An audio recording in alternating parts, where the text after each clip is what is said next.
Welcome to healthy ಬೇಕ್ and cook. ನಾನಿವತ್ತು ನಿಮಗೆ ಸಿಹಿಗೆಣಸಿಂದ ಮಾಡುವಂಥ ಒಂದು ಸ್ನ್ಯಾಕ್ಸನ್ನ ಹೇಳ್ಕೊಡ್ತೀನಿ. ಸಿಹಿಗೆಣಸಿಂದ ಒಂದು ಸೂಪರ್ ಆಗಿರೋಂಥ ಬ್ರೆಡ್ ರೆಸಿಪಿನ ಮಾಡ್ಬೋದು. ಅದಕ್ಕೆ ಸ್ವೀಟ್ನರ್ ಏನೂ ಬೇಡ, ಹೆಲ್ದಿಯಾಗಿ ಮಾಡ್ಕೋಬೋದು. ಎಷ್ಟು ಸಾಫ್ಟಾಗಿ ಬಂದಿದೆ ಅಂತ ನಿಮಗೆ ಕಾಣಿಸ್ತಾ ಇದೆ.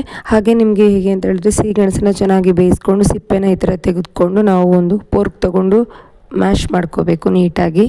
ಈ ಥರ ನೀಟಾಗಿ ಮ್ಯಾಶ್ ಮಾಡ್ಕೊಂಡ್ಮೇಲೆ ಅದಕ್ಕೆ ಒಂದೊಂದೇ ಇಂಗ್ರೀಡಿಯೆಂಟ್ನ ಹಾಕ್ಕೊಳ್ತಾ ಹೋಗಬೇಕು. 1 ಕಪ್ ಆಗುವಷ್ಟು ಗೋಧಿ ಹಿಟ್ಟು ಹಾಕ್ಕೋಬೇಕು. ಹಾಗೆ ಚಿಟಿಕೆ ಉಪ್ಪನ್ನು ಹಾಕ್ಕೊಳ್ಬೇಕು.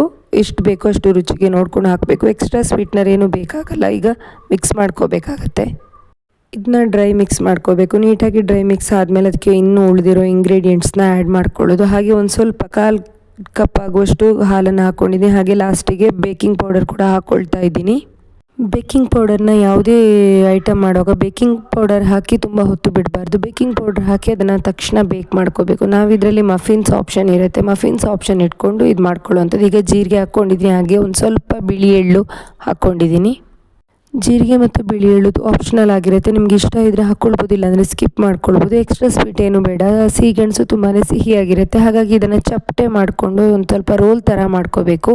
ಮತ್ತು ಅದನ್ನು ಬೇಕ್ ಮಾಡ್ಕೋಬೇಕಾಗತ್ತೆ. ಇನ್ನು ಓವನಲ್ಲಿ ನಮಗೆ ಅಥವಾ ಏರ್ ಫ್ರೈಯರಲ್ಲಿ ಮಫಿನ್ಸ್ ಆಪ್ಷನ್ ಇರುತ್ತೆ. ಅದನ್ನು ಸೆಲೆಕ್ಟ್ ಮಾಡ್ಕೊಳ್ಳೋದು. ಈಗ ನಾವು ಬಟರ್ ಪೇಪರ್ನ ಮೌಲ್ಡ್ಗೆ ಹಾಕ್ಕೊಂಡು ಅದರಲ್ಲಿ ಇಟ್ಬಿಟ್ಟು ಮೇಲಿಂದ ಬೇಕಿದ್ದರೆ ಸೆಸಮೆ ಸೀಡ್ಸ್ ಏನಾದರೂ ಹಾಕಿ ಅಲ್ಲಿ ನಾವು ಬೇಕ್ ಮಾಡ್ಕೊಳ್ಳೋ ಅಂಥದ್ದು.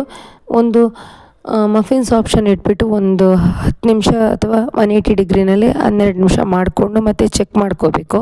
ಒಂದು ಟೂತ್ ಪಿಕ್ ಹಾಕಿದರೆ ಬೆಂದಿದೆಯೋ ಇಲ್ವೋ ಅಂತ ಗೊತ್ತಾಗುತ್ತೆ. ಅದಾದಮೇಲೆ ಈ ಥರ ಬ್ರೆಡ್ ಪೀಸ್ ಥರ ಕಟ್ ಮಾಡ್ಕೋಬೇಕು. ನಿಧಾನ ಕಟ್ ಮಾಡ್ಕೋಬೇಕು. ತಣ್ಣಗಾಗಿಲ್ಲ ಅಂತ ಹೇಳಿದರೆ ಒಂದು ಸ್ವಲ್ಪ ಪುಡಿ ಆಗುತ್ತೆ. ತಣ್ಣಗಾದರೆ ಚೆನ್ನಾಗಿ ಕಟ್ ಮಾಡೋಕ್ಕೆ ಬರುತ್ತೆ. ಈ ಥರ ಬ್ರೆಡ್ನ ನೀವು ಟ್ರೈ ಮಾಡಿ ಹೇಗೆ ಅನ್ನಿಸ್ತು ಅಂತ ತಿಳಿಸಿ. ನಾನು ನಿಮಗೆ ಸಿಗ್ತೀನಿ ಮುಂದಿನ ಹೆಲ್ದಿ ಆಗಿರುವಂಥ ರೆಸಿಪಿ ಜೊತೆ.